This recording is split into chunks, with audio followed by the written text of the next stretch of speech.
show. If you like the content, make sure to hit that like and subscribe button. Also follow us on our social media channels. You can see in the description below the ways that you can connect with us. And if you've already done that, thank you so much. You can also find us on the audio side. So wherever you get your shows and podcasts, make sure to subscribe to us there as well. Give us a 5-star, leave a rate and review. All of that is going to help the channel grow. So we appreciate you so much. Yeah, it's going to be really good, guys. Please drop your comments. Let us know who you're going to be rolling with. Another intriguing fight, the one that I'm waiting for. The one that I would buy tickets for if you're in New York City and you haven't bought a ticket yet. This is the fight I'm waiting for. Alberto Puello and Subriel Matias. I can't wait. Like, I am so excited for this fight, guys, because styles make fights. And I think Puello is one of the most underrated fighters at 140 pounds. He's a champion. And no one really mentions him, but he is super skilled, and Subriel Matias has a lot to prove. I feel like this is going to be a heavy Puerto Rican crowd, Bryan. Subriel Matias, Edgar Berlanga, like it should, right? Alberto Puello's Dominican. Oh my God. It's going to be madness. Where I'm at now. Yes. Look behind me, both flags. You know what I'm saying? Like, yeah. We're both out here in this Great city a rivalry, lot. by the way. I mean, yeah. Puerto Rico is much more known for its boxing, but I mean, if you look at the boxing landscape as of late, Dominicans have made a lot of progress in the last few years, not just with Alberto Puello. But we've talked about Elvis Rodriguez. We both really like Polanco. Yes. You know, for example, like there's a lot. There's a lot there. This is gonna be such a great fight, you guys. Can you pull up the odds for that, Bryan? Is it up? You will want to see this. Okay. You will want to see this. Because I'm not gonna lie to you guys. Even -112 in each direction. Yo, this is a good point. HLD Shakur is Rican also. Yeah, he always has the Puerto Rican flag when he walks. Not out always. As well. He should. I've seen it a few times in his big better fights. Have it this time.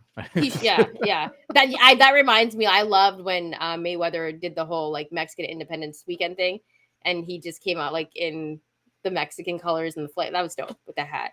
I mean, it was kind of patronizing a little bit, but a little bit to some people. But I was like, hey, I'm kind of digging it. You know what I'm saying?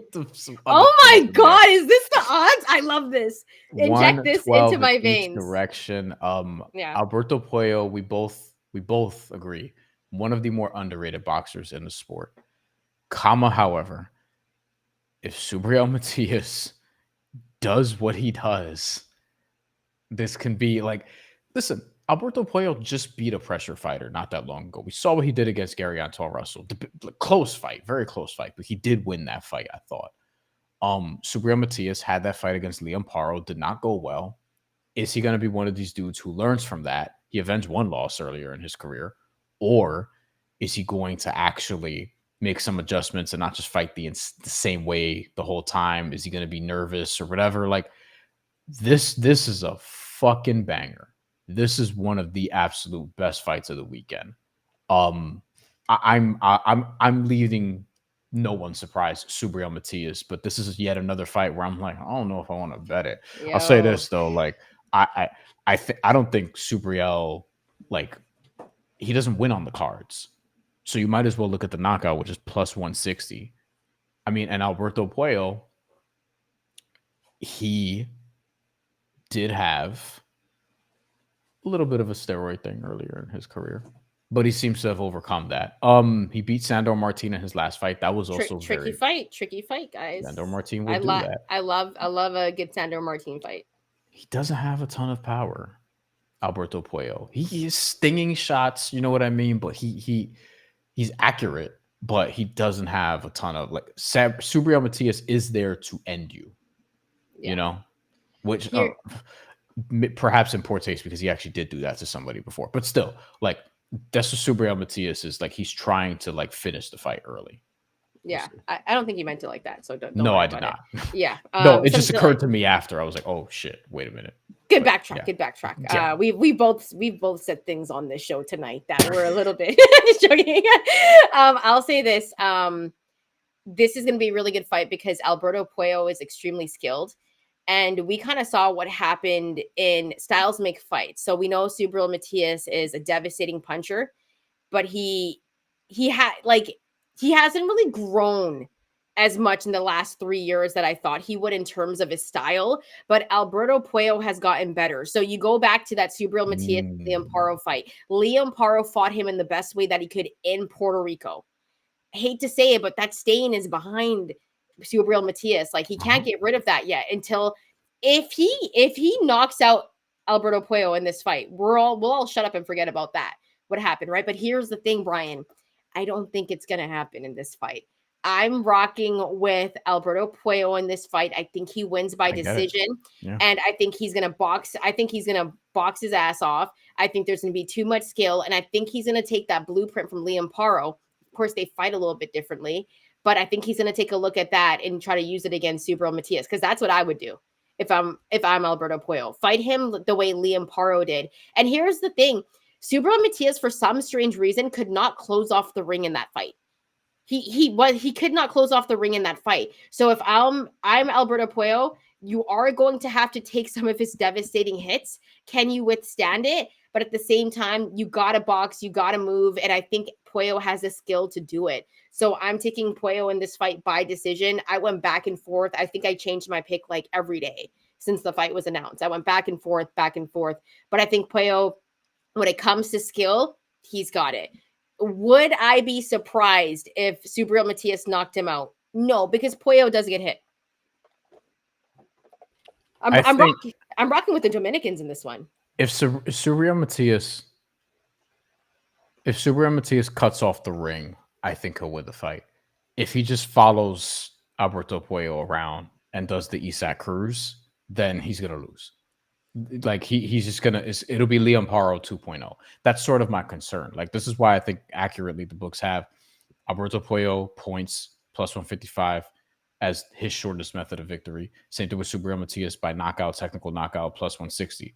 It's kind of like either Subriel Matias is going to catch Alberto Puello at some point, or he's just going to follow him around and just get pieced up and not really land cleanly and lose like a close fight, 8-4, which is what I thought Liam Paro won against him. 8-4, 7-5, something like that. But Puello did, like, he barely beat Gary Antoine Russell, and he barely beat Sandor Martin. Subriel Matias is not going to fight like Sandor Martin. Yeah. But like he's coming off a couple of like debatable, like very tough. Like, this is a great, like, this is very good matchmaking. And I think, and I agree with Foxy, where this is my issue with Matias. He is vulnerable against skilled opponents. Like, he is somebody who, I feel this way about Amanda Serrano. In the Katie Taylor, this is why going into the Katie Taylor fights, I'm like, yo, like, not like vulnerable against skilled opponents in that way, because obviously I think she's more skilled than Subriel Matias is for like her weight class and things of that nature. But like, counter punchers could be bothersome when you're a volume puncher, because if you're not winning on volume, so like Subriel Matias has to be just more than just a volume guy in this fight. He has to actually cut off the ring and actually like have Alberto Puello trapped into the corner, actually hurt him to the body early. And Matias does this thing where he gets his ass whooped in round 1. So like, if you want to bet on him, like, you could wait till round 2 or 3, because he for some reason, he never wins round 1 in his career. He just doesn't. Like, or not, maybe not his career, but like, I've seen him get, like, I remember it was Ponce, and I was watching that fight with my dad. I was like, yo, you got to see this guy. You know what I mean? Because he's invested to all the Puerto Rican fighters. He's like, yo, you got to see this guy. He's a motherfucker. You know what I mean? Like, as soon as the fight gets started, like, he's getting his ass whooped. And he's like, what the what? And I'm like, just wait. Trust me, just wait. And then in round 2, pop, just uppercut him the hell over and over and over again. And then he eventually got him out of there. But like, yeah, this is kind of what happens against Roberto Ramirez. He gave up round 1, and then he finished him in round 2. And against Golaz in his last fight, when we saw him in March, he didn't win every round in that fight. So Subriel Matias, if he doesn't cut off the ring effectively, he's not going to win this fight. He'll just get outboxed for 12 rounds, and he'll win a few of them. But wait, hold up. We gotta say what's up to our guy right here, Ryan Hong, good friend of the show and OG. What up, Ryan? We haven't seen Ryan in a minute. Ryan, we're almost done the show live tonight because we've been here for like an hour and a half. Longest live ever. Yeah, it's the longest live ever actually in history. But we'll say this, we are having a post-fight show this Saturday after the fight. So make sure to come and rock with us after that. If you know, are going to be on your phone, or if you're going to be kicking it at home during the fight, we'll be rocking with you guys. Also, David Morrell's on this card as well. I just want to mention that really quickly. We haven't seen him fight since, was it David Benavidez? Yeah. So it's been a little minute for him. That's his only loss, and this is a good fight for him. It's not a gimme. No, I mean, I think he'll win though. I think he's gonna win though. I do too, but you don't want to overlook these Russians that like casual fight fans haven't really heard of. Yeah. Katev he's got power. Like David Morrell, I feel like he's gonna come out like a boxer in this fight, try to counter. He has power too. We didn't see enough of it in the David Benavidez fight. He's young. He's young though, like in terms of his professional career. Yeah. Right. Compared to David Benavidez, like in terms of, you know, experience. So I think that's what came in handy in that fight. And then these other two fights, I gotta be honest, are whatever to me. And this is why the Friday card is just better top to bottom. Because every fight there, I'm like, I'm there's somebody I'm interested in seeing. These other two prospect fights. So we saw this dude. Oh yeah, we did see him. We saw him at Madison Square Garden against not Madison Square Garden, Times Square. The Times Square fight, yeah, against my boy LaVale Whittington, who I was legitimately impressed by. He was brought in there to be like the guy who loses to the prospect and gets his ass whooped, and then it's like, oh hooray, like, you know, we got somebody who's like gonna be a star and a ring ambassador, because they love introducing people as ring ambassadors. And LaVale Whittington like won 2 rounds, in my opinion. I was like, oh yo, this dude is 1-2-1 out here, like kind of low key, like looking okay, despite being. He'll get more fights, you know. I'll say this though, really quickly. This quickly just came into my head. That that Times Square event is probably one of the worst events ever in boxing. It started at 3:00 on the West Coast, because I remember when that fight was going on, I was at the gym and you were like, "The fight's on." They just showed Barboza and Teofimo Lopez, and I was at the gym and it was like 4:00 on the West Coast, and I was like, "Why is it so early?" That was a terrible event, you guys. And then we have Muhammad Al-Akel, who's from Riyadh. So he's getting a shot here, which, you know, that's cool. The Turk trying to like put somebody on from where he's from. 4-0, no knockouts. He's fought on other undercards on these Saudi cards as well. So they're trying to like, you know, develop their own star, which is ultimately, I think, you know, kind of should be the bigger point of what they're trying to do. Like if you're trying to make boxing a big thing over there in Saudi, this would be his debut outside of Saudi Arabia. And I don't know how many people are going to be like rushing into the building for those two fights, but cool. We got a couple undercard fights, but I like the top 4. But you know, it's going to be an interesting weekend. A lot of great fights. We talked about a bunch of them. This is the longest preview we've ever done. We both said coming into this is probably going to be a long preview, but we appreciate y'all for chiming in. Questions, comments, go on the way out the door. It is almost midnight on the East Coast on a Monday night. Yeah. So whatever you got, empty the clip now, because we're about to get out of here. All right, and let's get really quickly. HLD says Morrell lacked experience versus Benavidez. I definitely agree.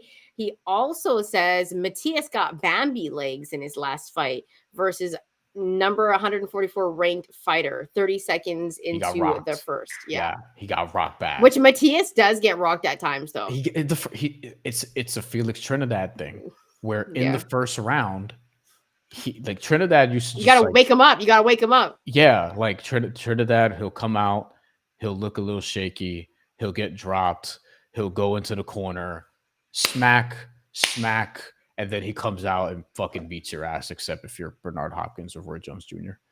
Or Winky Wright. Sure. But still. All right. Orca says, that's going to be a good fight, bro. I can't side with either because I'm Puerto Rican and Dominican. I'd say either Puello outboxes him or Matias is going to turn it into a slugfest. I can see that. Orca, that's a great comment. It was sticking with that fight. You didn't hear that?